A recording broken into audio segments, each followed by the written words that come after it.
कीटो diets वगैरह चल रही है, इसका सच में कोई बेनिफिट है? ये इंटरमिटेंट फास्टिंग का सच में कोई बेनिफिट है कि सिर्फ एक मिथ है? ये जेनरिक डाइट प्लान प्रोवाइड किया जा सकता है। अब मॉडर्न लाइफस्टाइल से देखो दूर नहीं जाया जा सकता है ना, ये दुनिया के साथ तो चलना ही पड़ेगा। तो कोई ऐसा तरीका है कि दोनों चीज़ों को पैरेलल रखा जा सके? दूध सच में एक सुपर फूड है या सिर्फ एक मिथ? घी को विलेन बना दिया गया है, वो सच है या फिर सच में घी में कुछ है?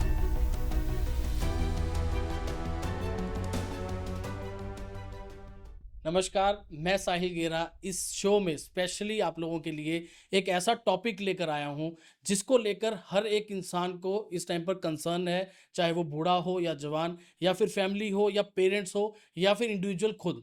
वो जो टॉपिक है वो है हेल्थ का टॉपिक। हर इंसान इस टाइम के ऊपर परेशान है हेल्थ को लेकर। हमने देखा, बहुत सी वीडियोस भी वायरल हुई जिसमें ये देखने को मिला कि 5 सेकंड के अंदर एक अच्छा खासा दिखने वाला इंसान ढेर हो गया डांस फ्लोर के ऊपर या फिर जिम में एक्सरसाइज करते हुए। मतलब वो एक्सरसाइज कर रहा है, वो डांस कर रहा है, मतलब एक फिजिकल एक्टिविटी चल रही है। इवन देन लोगों के हार्ट फेलियर्स हो रहे हैं, ब्रेन फेलियर्स हो रहे हैं, मल्टीपल ऑर्गन फेलियर्स भी लोगों ने फेस किए। तो इस टॉपिक के ऊपर डिस्कस करने के लिए हमारे साथ आज मिसिस तरन्नुम मलिक है, जो कि एक मशहूर डाइटिशियन न्यूट्रिशनिस्ट हैं, जो अपनी नॉलेज के साथ आपको गाइड करेंगी कि क्या पॉसिबल, क्या बेस्ट पॉसिबल वेज हैं अपने आप को इस चीज़ से बचाने के लिए। तो सबसे पहले मैं आपसे पूछना चाहूँगा कि अगर हम बात करें पुराने टाइम की, हमारे दादा दादी के टाइम की या नाना नानी के टाइम की, उस टाइम के ऊपर जो कहा जाता है कि वो जो खुराकें थी वो आज भी चली आ रही हैं, है ना? तो अब उस टाइम की खुराक में और आज की जो आज की डाइट्स हैं, जो मैं कहूँगा सोशल मीडिया के ऊपर वायरल हो रही हैं,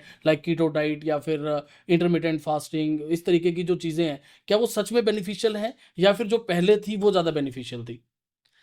जब आप पहले की डाइट की बात कर रहे हैं तो वो दूध, दही, घी, मक्खन वाली होती थी। जो अब की डाइट है वो चिप्स, फ्रूटी, जूस वाली डाइट होती है, राइट? तो पहले की जो डाइट थी, वो खुराकें जो थी, वो रियल खुराकें थी। जो अब की खुराकें हैं वो सारी अनरियल खुराकें हैं। इसीलिए पहले की डाइट और अब की डाइट को हम कंपेयर उस वे में नहीं कर सकते, बट हम लोग कंपेयर कर सकते हैं इस वे में कि जो अब की डाइट है, वो सारी की सारी हमारी प्रोसेस्ड हो गई है, पैकेज्ड हो गई है। पहले हमारे पास जो खाना आता था, वो सारा ऑर्गेनिक होता था।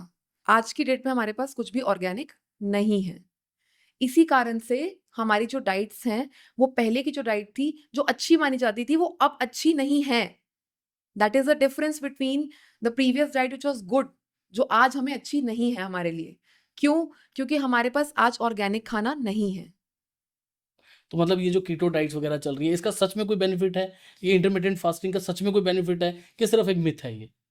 जैसे हमारी कीटो डाइट है या इंटरमिटेंट फास्टिंग है, ये एक तरह के हमारे डाइट के ट्रेंड्स हैं, ठीक है? जैसे हमने कोई ट्रेंड बना दिया, किसी सेलिब्रिटी ने कुछ कुर्ता पहन लिया या किसी ने कुछ समथिंग डिफरेंट कुछ करके दिखाया, तो हमने उसको फॉलो करना शुरू कर दिया, हमने उसको ट्रेंड बना लिया। लेकिन जब कीटो डाइट बनी थी, तो वो किसी स्पेसिफिक मेडिकल कंडीशन के लिए बनी थी, ठीक है? इंटरमिटेंट फास्टिंग जो बनी थी, वो भी डिफरेंट मेडिकल कंडीशंस के लिए बनी थी। अब हमने उसको क्या साधन बना लिया, हमने उसको सोचा कि इंटरमिटेंट फास्टिंग कर लेते हैं, खाएँगे कुछ भी, लेकिन फास्टिंग कर लेंगे ना, तो वेट लॉस हो जाएगा। तो फोकस हमारा क्या हो रहा है ज़्यादा? वेट लॉस पे, ठीक है? हम हेल्दी होने पे फोकस नहीं कर रहे। हुँ। तो ये जो डाइट ट्रेंड हम फॉलो कर रहे हैं, ये एक्चुअली एक मिथ है। हमें समझना है कि क्या हमारे लिए सही है, क्योंकि हर इंसान के लिए जो सही है, वो अलग है। तो ये जो आज की जनरेशन का जो क्रेज़ फ़ास्ट फ़ूड के लिए या प्रोसेस्ड फूड्स के लिए बढ़ता जा रहा है, ये कहाँ पर जाकर रुकेगा? क्या इसका सच में आगे चल के क्या इम्पैक्ट पड़ेगा? अभी भी जो इम्पैक्ट पड़ रहा है, ऑब्वियसली वो बहुत ख़राब इम्पैक्ट है, और ये आगे चल के और भी ज़्यादा ख़राब हो सकता है, या फिर बॉडी को इस चीज़ की आदत पड़ जाएगी और धीरे-धीरे ये चीज़ बॉडी के अंदर ढलती जाएँगी? इस केस में हम सबसे ज़्यादा ब्लेम करते हैं बच्चों को। बच्चे तो आजकल के खाते ही पिज़्ज़ा हैं। बाहर जाते हैं तो खाएँगे ही फ्रेंच फ्राइज़। वो फ्रेंच फ्राइज़ ऑर्डर कौन करता है? हमारे माँ-बाप खुद ही ऑर्डर करते हैं, हमारे पेरेंट्स खुद ही कहते हैं कि हमारा बच्चा फ्रेंच फ्राइज़ खाएगा, वो रोटी-सब्ज़ी नहीं खाएगा। तो उसको इनिशिएट कौन कर रहा है? उसको इनिशिएट बच्चे नहीं कर रहे हैं। वो इनिशिएशन हमारा घर से ही हो रहा है। आज भी आप देखिए, जिस घर में जल्दी सोते हैं बच्चे, वहाँ जल्दी सोते हैं। जिस घर में सुबह लेट उठते हैं, उस घर में लेट ही उठते हैं सब लोग। तो ये सारा जो आपका लाइफ़स्टाइल है, वो सारा आपके ऊपर निर्भर करता है। हम बच्चों के ऊपर इसका कोई भी इल्ज़ाम नहीं लगा सकते, क्योंकि उनको दिखता ही वही है। जो दिखता है वही बिकता है। उनको वही दिखता है। अगर हम उनको घर में फ्रूट्स, वेजिटेबल्स की इम्पोर्टेंस बताएँ, शुरू से उनको वो टेस्ट डेवलप कराएँ, तो उनके लिए वो रियल फूड है। बट इसका मतलब कोई जेनरिक हम डाइट दे सकते हैं किसी को कि हम पेरेंट्स को ये गाइड कर पाएँ कि इस एज ग्रुप को ये डाइट प्लान देना चाहिए या इस जेंडर को हम ये डाइट प्लान दे सकते हैं, कुछ ऐसा हम डाइट प्लान किसी को जेनरिक डाइट प्लान प्रोवाइड किया जा सकता है? काफ़ी सारे पेरेंट्स हमारे पास आते हैं। एक्चुअली जो डाइट होती है हमारी, वो हमारी जेनेरिक नहीं हो सकती कभी भी। देयर इज़ नथिंग जेनेरिक, क्योंकि हर बॉडी का मेटाबॉलिज्म डिफरेंट है, हर बॉडी के हार्मोन्स डिफरेंट है, हर बॉडी की गट हेल्थ यानी जो पेट की उसकी कंडीशन है वो डिफरेंट है। आजकल जो बच्चे जंक फूड खा रहे हैं, प्रोसेस्ड फूड खा रहे हैं, मैदा जितना भी खा रहे हैं, उससे उनको पेट में इशू है। उस पेट के इशू की वजह से उनको ब्रेन में इशू है। वो लोग वो अंडरस्टैंड नहीं कर रहे हैं। जो गर्ल्स हैं उनको पीसीओडी हो रहा है आजकल। 13 years kids, 12 years kids coming saying that we have diabetes, उनको डायबिटीज हो रहा है। इमेजिन, जो हमें पहले 40 इयर्स में जब होता था तो हम सोचते थे कि 40 इयर्स में इसको डायबिटीज हो गया, अरे ये तो बहुत जवान है, इसको इतनी जल्दी डायबिटीज कैसे हो गया। 12 साल की बच्ची को डायबिटीज हो रहा है, पीसीओडी हो रहा है। 17 साल के बच्चे को डिप्रेशन हो रहा है, एंजाइटी हो रही है। किस चीज की हो रही है वो, क्यों हो रही है वो, उसका रीजन क्या है? पहला तो उसका डाइट है 80%, फिर 20% उसका लाइफस्टाइल है, क्योंकि सोना उसका ठीक नहीं है, उसके हार्मोन्स रेगुलेट नहीं होंगे, उसका सेल रिपेयर नहीं होता, ठीक है, उसका पानी पीना ठीक नहीं है, राइट। ही विल चूज ही और she will choose options like Coke, Pepsi, जो कि सिर्फ प्रोसेस शुगर से भरे हुए हैं हमारे पास, क्योंकि हमने उनको सिखाया ही नहीं कि पानी क्या होता है, पानी की इंपॉर्टेंस क्या होती है। 70% ऑफ बॉडी हमारी पानी की बनी होती है। तो इन सब चीजों पे एक्सरसाइज, एक्सरसाइज का मतलब बच्चे आजकल के स्पेशली आमतौर पे समझते हैं कि जिम जाएंगे, मसल बनाएंगे, प्रोटीन ज्यादा खाना है, ठीक है। जिम जाना है, जिम तो जाएंगे, वो तो 1 घंटा जाके आएंगे। जिम के बाहर खड़ा होता है छोले भटूरे वाला, वहां से हम खाएंगे छोले भटूरे। नहीं तो चलो पार्टी करने चलते हैं, पिज्जा खाने चलते हैं, आज हमारे कॉलेज में ये था, आज हमारे ऑफिस में ऐसे था। तो ये सब बहाने हमने अपने आप से जोड़ दिए हैं कि हम कुछ भी खा सकते हैं। बट हम ये नहीं समझ रहे कि हमारा जो शरीर है वो कोई कूड़ेदान नहीं है कि हम उसमें कुछ भी डाल दें। प्रोटीन ज्यादा नहीं खाना, हमको कितना खाना है वो हर बॉडी के लिए स्पेसिफिक है।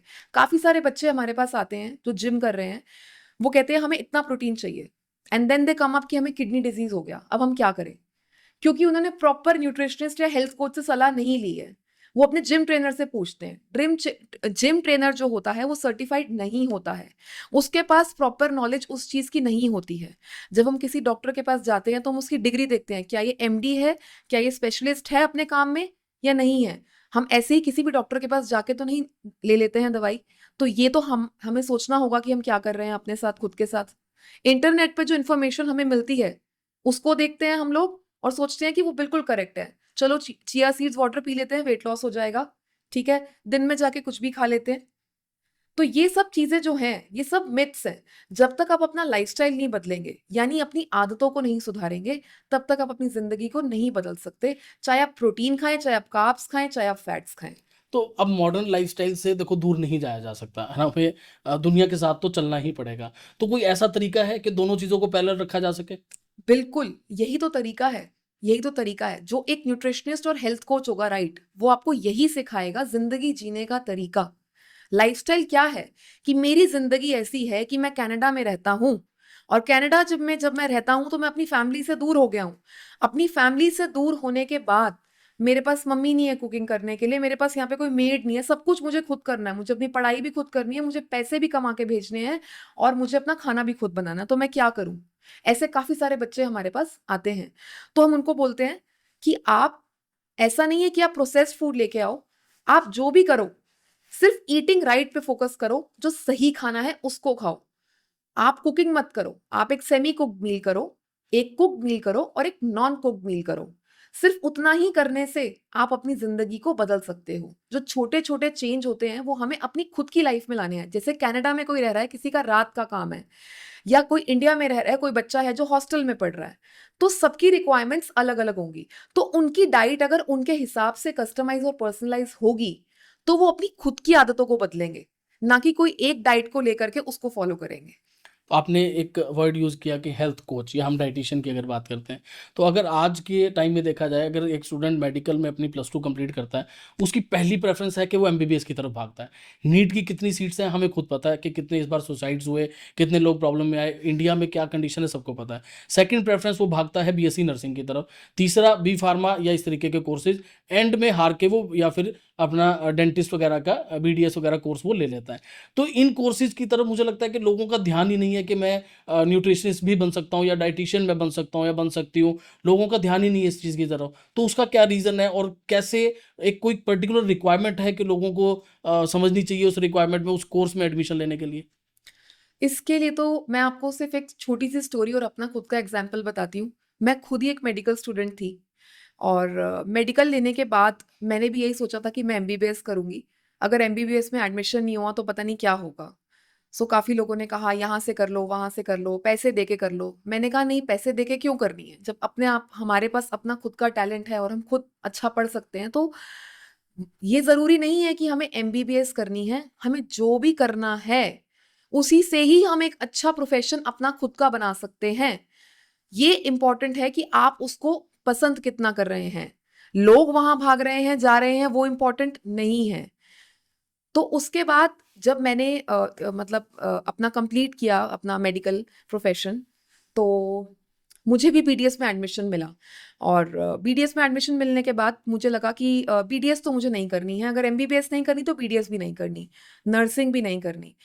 तो मैंने ये सोचा कि अगर मैं किसी अच्छे कॉलेज का फॉर्म भरती हूँ, चाहे वो बी फार्मा है, चाहे वो बायोटेक्नोलॉजी है, चाहे वो न्यूट्रिशन है, चाहे वो बीएससी है, चाहे वो एमएससी है, वहाँ से जो भी मुझे अपना personality development plus personal development मिलेगी मुझे, वो ही होगी जो मेरे आगे काम आएगी, ना कि एक डिग्री।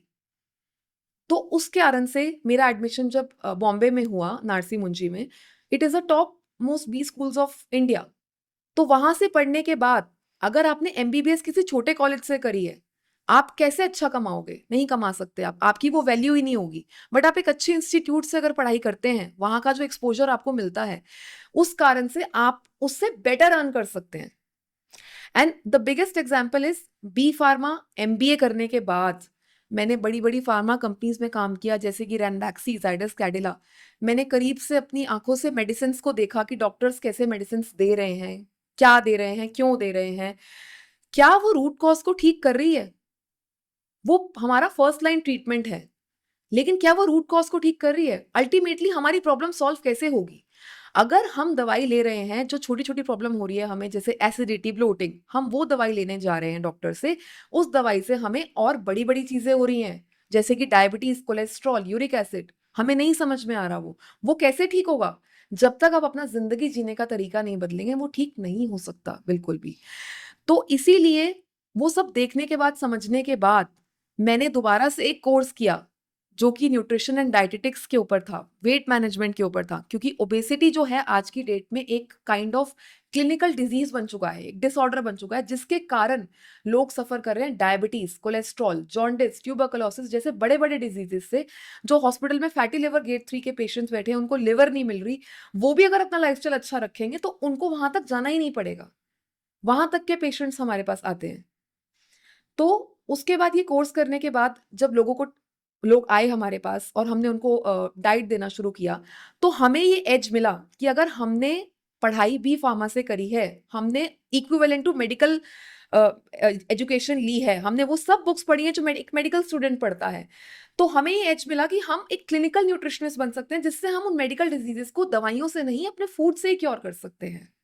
तो आपने लाइफ़स्टाइल की बात करी। अब लाइफ़स्टाइल की जब हम बात करते हैं तो सबसे बड़ा इन्फ्लुएंस जो सबसे बड़ा इम्पैक्ट आ जाता है वो सोशल मीडिया का आ जाता है।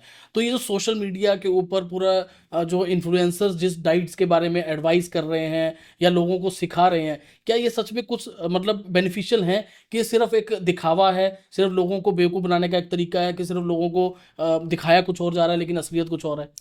मैं टोटली ये नहीं कहूँगी कि बिल्कुल दिखावा है ये। चीज़ें सही हैं, बट वो सही तरीके से दिखाई नहीं जा रही और बताई नहीं जा रही।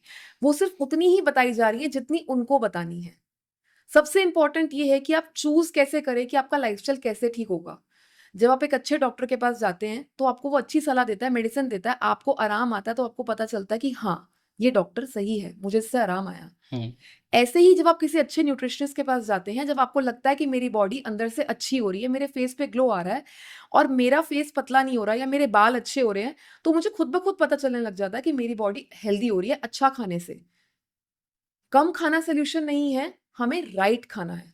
वो राइट खाना जब बच्चे हमारे पास आते हैं, जैसे आपने बच्चों का भी क्वेश्चंस पूछा हमसे, तो बच्चे 3 से 6 महीने जब हमारे पास रहते हैं और वो राइट खाते हैं, लेकिन बाहर जाते हैं कभी-कभी पिज़्ज़ा भी खाते हैं, बर्गर भी खाते हैं, क्योंकि वो अपनी लाइफ़स्टाइल से पूरा टोटली डेविएट नहीं नहीं कर सकते, राइट? लेकिन वो ईटिंग राइट करते हैं, इसलिए उनकी शुगर क्रेविंग्स 3 से 6 महीने में बिल्कुल खत्म हो जाती है। हम उन्हें नहीं कहते कि आप ये मत करो, हम सिर्फ ये फोकस करते हैं कि करना क्या है, क्या नहीं करना हम उनको नहीं बोलते। क्योंकि करना क्या है जब हम उस पे फ़ोकस करते हैं, खाना क्या है जब हम उस पे फ़ोकस करते हैं, तो हमें ये होता है कि हमें ये नहीं खाना। तो ऐसा कोई मिथ जिससे आप टोटली पर्सनली डिसएग्री करते हो कि ये टोटली एक मिथ है और झूठ, मतलब लोगों को इस चीज़ के ऊपर बिल्कुल भी विश्वास नहीं करना चाहिए? सबसे बड़ा मिथ है, जो लोग सोचते हैं कि ग्रीन टी पी लेंगे, जीरा सीड्स वाटर पी लेंगे मॉर्निंग में, मेथी सीड्स वाटर पी लेंगे मॉर्निंग में, तो ठीक हो जाएगा सब कुछ। वो फैट लॉस कर देगा या वेट लॉस हमारा हो जाएगा, कल बैलेंस कर लेंगे हम लोग जाके। तो ये एक सबसे बड़ा मिथ है, प्लीज़ इससे ऊपर उठो।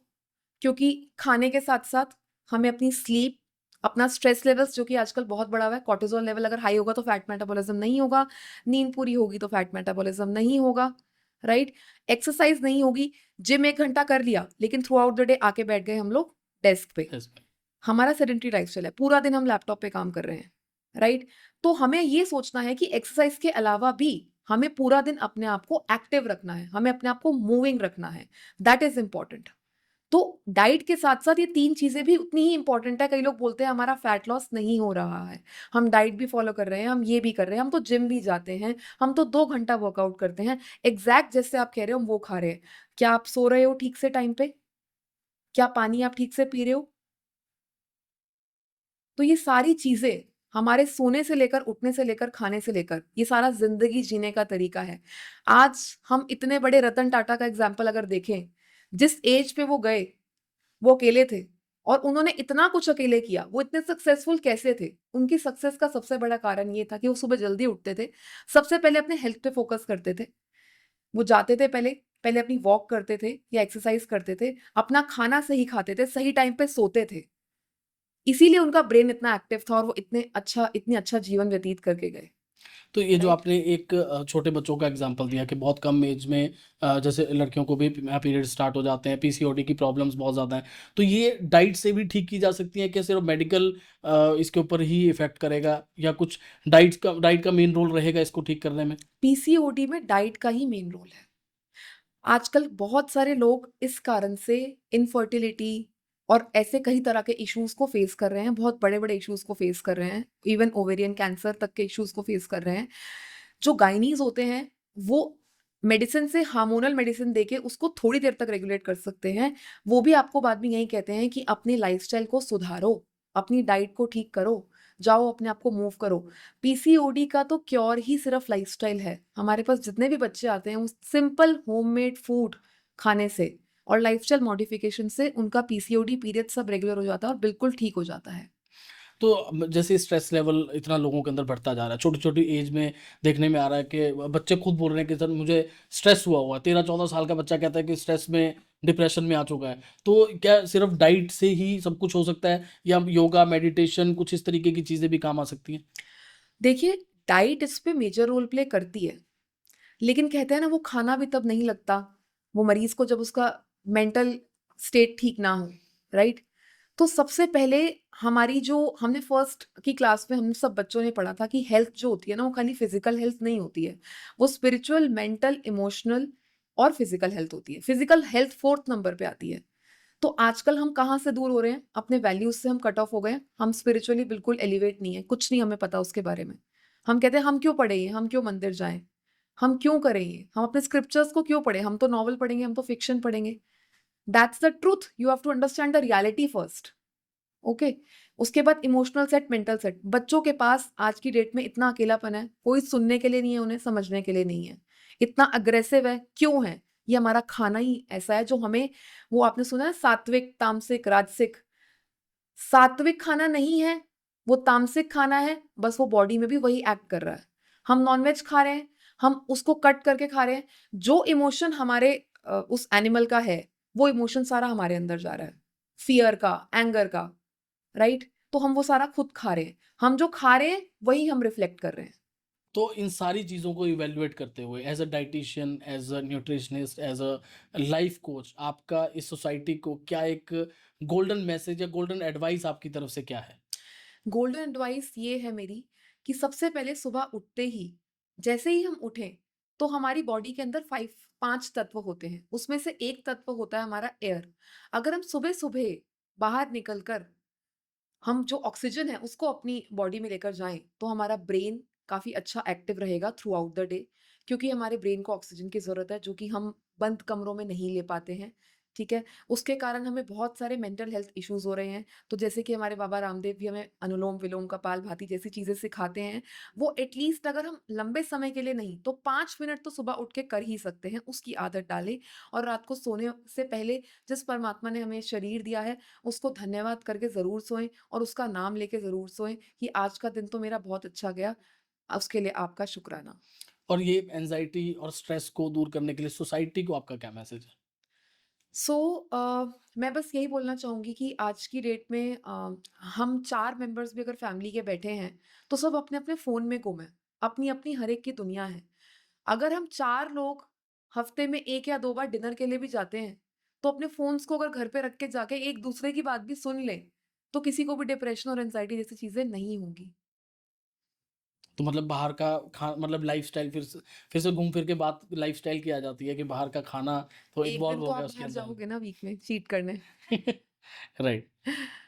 सो तरन्नुम जी ने बहुत अच्छे हमें गाइडेंस दी, बहुत अच्छे टिप्स हमें प्रोवाइड करी जिसके अकॉर्डिंगली अगर हम थोड़ी-सी भी इम्प्लीमेंटेशंस अपनी लाइफ़ में कर लें, तो काफ़ी इम्प्रूवमेंट हमारी लाइफ़ की हो सकती है। तो एक लास्ट हम तरन्नुम जी के साथ एक रैपिड फायर राउंड खेलते हैं क्वेश्चंस का।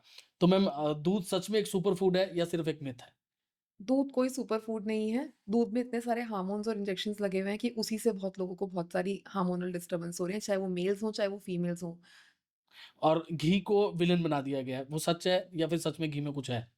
घी को विलेन नहीं बनाया, एक्चुअली घी भी उसी एनिमल से ही आ रहा है जिसके अंदर वो हार्मोनल इंजेक्शंस हैं, इसकी वजह से वो सही नहीं है। अगर वो प्योर घी है तो घी अच्छा है, ऊपर से अगर हम उसको डाल के खाते हैं तो घी अच्छा है। एक अच्छी डाइट के लिए व्हीट बंद करना ज़रूरी है क्या? ऐसा नहीं है, व्हीट सिर्फ़ उन लोगों को बंद करना पड़ता है जिनको ग्लूटेन से एलर्जी है। बट आज की डेट में ऐसा हो रहा है कि ग्लूटेन खाने से लोगों को पेट में बहुत सारा स्वेलिंग हो रहा है, जिसकी वज़ह से उनको गट इश्यूज़ हो रहे हैं। इसीलिए हम उसका इस्तेमाल थोड़ा कम करते हैं क्योंकि हमारे पास और भी चीज़ें हैं जैसे कि मिलेट्स जिनका हमें इस्तेमाल करना है क्योंकि उसमें जो न्यूट्रिशन कंटेंट है वो थोड़ा ज़्यादा है। और प्रोटीन बार्स सच में हेल्थ को बूस्ट करते हैं या सिर्फ़ मार्केटिंग स्ट्रैटेजीज़ हैं?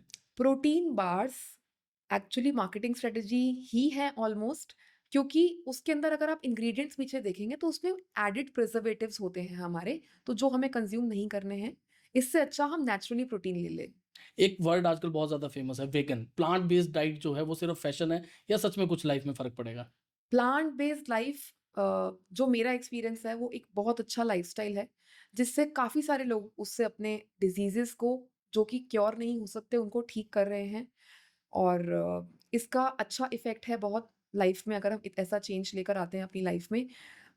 बट वीगन के नाम पे बहुत सारे लोग प्रोडक्ट्स भी सेल कर रहे हैं जिसमें कुछ प्रिजर्वेटिव्स हैं या मतलब कुछ ऐसी चीज़ें हैं जो हमारे लिए हानिकारक हैं। तो वीगन का मतलब ये नहीं है कि हमें वीगन का प्रोडक्ट उस पे लिखा है तो वीगन वो वीगन है। बट अगर हम ईटिंग राइट कर रहे हैं और अच्छा खा रहे हैं, तो वो ही वीगन है हमारे लिए। प्रोसेस्ड फूड सच में बहुत बेकार है या ओवर हाइप किया जा रहा है कुछ लोगों की तरफ से कि न्यूट्रिशन की तरफ ज़्यादा वो करना चाहिए, प्रोसेस्ड फूड बिल्कुल भी कंज़्यूम नहीं करना चाहिए। देखिए, आजकल के बच्चों के हिसाब से देखें और आजकल की लाइफ़ के हिसाब से देखें, अगर हम किसी को भी कहेंगे कि बिल्कुल बंद कर दो, तो कोई भी ऐसा नहीं करेगा, राइट? वो कहेंगे कि हमें खाना है इसको। लेकिन अगर वो जब सही खाना खाना शुरू कर देंगे, तो वो अपने आप प्रोसेस्ड फूड की तरफ थोड़ा-सा उनका झुकाव कम हो जाएगा। तो ये जो एनर्जी ड्रिंक्स हैं, इनसे कुछ है या पानी सफिशिएंट है हमारी बॉडी के लिए? एनर्जी ड्रिंक्स हम अपनी खुद घर पे ही बना सकते हैं। हम सत्तू का पानी पी सकते हैं, हम नींबू पानी पी सकते हैं, हम कोकोनट वाटर पी सकते हैं, हम फ्रूट्स खा सकते हैं, फ्रूट जूसेस पी सकते हैं, वेजिटेबल जूसेस पी सकते हैं, ये एनर्जी ड्रिंक्स हैं क्योंकि इनके अंदर वो पोषक तत्व हैं। तो फास्ट फूड ऑकेजनली खा लेना चाहिए या बिल्कुल बंद कर देना चाहिए? ओकेजनली कभी-कभी आप उसे ज़रूर खाएँ क्योंकि अगर वो आपका लाइफ़स्टाइल है, तो आपको ज़रूर वीक में 1 या 2 बार ज़रूर उसको खा लेना चाहिए क्योंकि आप वो बाद में भी करने ही वाले हैं, तो बेटर है कि आप उसको एकदम से पूरा भी कट ऑफ ना करें कि एकदम से आप कहीं कुछ खाएँ तो आपको बिल्कुल एलर्जिक रिएक्शन हो जाए। तो हेल्दी लाइफ के लिए जिम और ये चीज़ें ज़रूरी हैं या नॉर्मल खाने से भी अपनी हेल्थ लाइफ को हेल्दी किया जा सकता है? देखिए, मैंने इस पॉइंट पे पहले भी बोला था कि इस ये पूरा एक टोटल होलिस्टिक अप्रोच है हमारी mental, physical, emotional. Okay, so I told you 80% is what you eat. आप जो खा रहे हैं वो आप हैं 80%, बट 20% आप क्या सुन रहे हैं, आप कहाँ बैठ रहे हैं, आप क्या सोच रहे हैं, वो भी सबसे इम्पोर्टेंट है। मिठाई एक दूसरे को देने का बहुत ज़्यादा ट्रेंड है, मतलब एक रिचुअल चला आ रहा है। तो उस टाइम के ऊपर भी मतलब हमें मीठा नहीं खाना चाहिए, मतलब सच में इतना विलेन है मीठा हमारी बॉडी के लिए? देखिए, विलेन कुछ भी नहीं है। अगर किसी भी चीज़ को हम मॉडरेट करके खाते हैं, कभी-कभी खाते हैं, जैसे फॉर एग्ज़ाम्पल अगर मैं रोज़ जाके सुबह-सुबह नाश्ते में छोले-भटूरे खाऊँगी, तो मुझे कोलेस्ट्रॉल होगा। अगर मैं संडे के दिन जाके खाऊँगी, तो मुझे कोलेस्ट्रॉल नहीं होगा। अगर मैं सैलेड हफ्ते में 1 बार खाऊँगी, तो मेरी बॉडी कुछ ठीक नहीं होने वाली। अगर मैं उसको 6 दिन लगातार खाऊँगी, तो ही मुझे कुछ इफ़ेक्ट नज़र आएगा। तो इसमें सबसे इम्पोर्टेंट प्रोसेस है निरंतर रहने का। निरंतर यानी consistency. So consistency is the key to success in terms of any aspect of life, चाहे वो हेल्थ हो गया, चाहे वो आपका बिजनेस हो गया, चाहे वो आपका रिलेशनशिप हो गया। अगर आप कंसिस्टेंट नहीं हो, अगर किसी भी प्लेयर ने, किसी भी स्विमर ने हार मान ली होती कि मेरे पैर नहीं है या मेरे हाथ नहीं है तो मैं स्विमिंग कैसे करूं, उसने एक्स्ट्रा मेहनत करी उस पैरालंपिक्स को जीतने के लिए, right? So this is the same way for lifestyle.